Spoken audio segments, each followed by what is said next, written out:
الزمالك ده مش لعبه، الزمالك ده جمهور، نادي ليه جمهور كبير جدا كبير جدا. طيب ايه الحل؟ ايه الحل؟ الموضوع ده ليه ما فيهوش شفافيه؟ النهارده المستشار مرتضى منصور مثلا قدم مستندات واوراق بتقول ان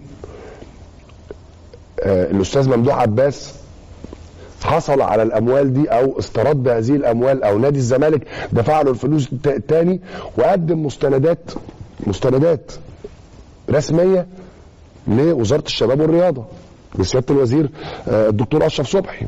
طيب انا عايز اسال، وطبعا الاستاذ ممدوح عباس بيقول الكلام ده ما حصلش، وان الاوراق دي اوراق مزوره، مستندات مزوره.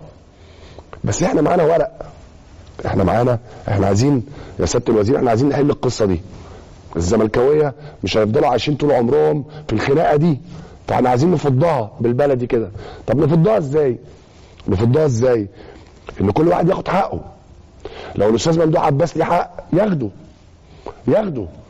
ونقعد ونقول طب الفلوس دي كذا، طب هنقسطها، طب هنعمل، نلاقي حل. مش معقوله بلد كامله مش لاقي حل في مشكله واضحه وصريحه.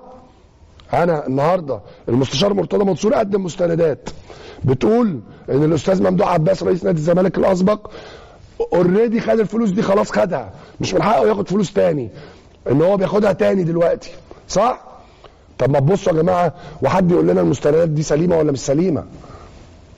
لو المستندات سليمه اللي قدمها المستشار مرتضى منصور ان الفلوس دي اتاخدت قبل كده، خلاص جيم اوفر، اقفلوا القصه دي. يقدر يقرب من الحته دي. ولكن انا النهارده بفكر المستشار مرتضى منصور بيطلع في التلفزيون بيقول انا قدمت مستندات لسياده الوزير ان الراجل ده خد فلوسه قبل كده. ليه حضراتكم ما بتفتحوش تحقيق وتشوفوا المستندات دي صحيحه ولا لا؟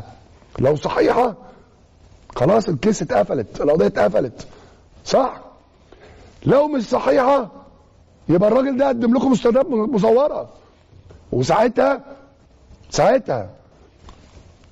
الاستاذ ممدوح عباس ياخد حقه، واحنا بقى نروح له نقول له بعد اذنك انت ليك 50 هتاخد دلوقتي كذا، ونعمل جدوله زي ما بيحصل في كل حته في الدنيا، ونلتزم كلنا قدامه ان الراجل ياخد فلوسه، لان ده حقوق وحقوق ولاده وحقوق احفاده. انا ما اقدرش ان انا اقول له اتنازل. ليه ما فيش حد عايز يتحرك ويحل؟ مش فاهم.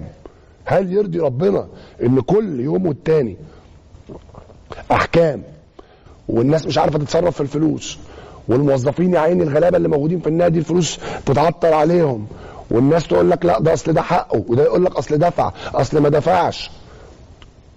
ده احنا لو جبنا اي حد قعد وشاف الورق وكشف عليه وراجع، والقصه دي كلها يا جماعه تخلص كلها كده في اسبوع.